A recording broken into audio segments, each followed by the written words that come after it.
Hi, I'm Jubel, and I focus on the concern or most of the concerns of the clients, especially in real estate, and I provide solutions.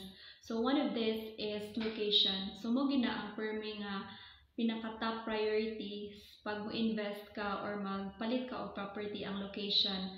So ang first nga buhaton nimo is moadto ka dito sa property or sa project para makita nimo kung unsa ang ambience sa lugar, and then is it flood free area, and then walking distance lang ba siya sa main road, and then accessible ba siya sa imong daily needs.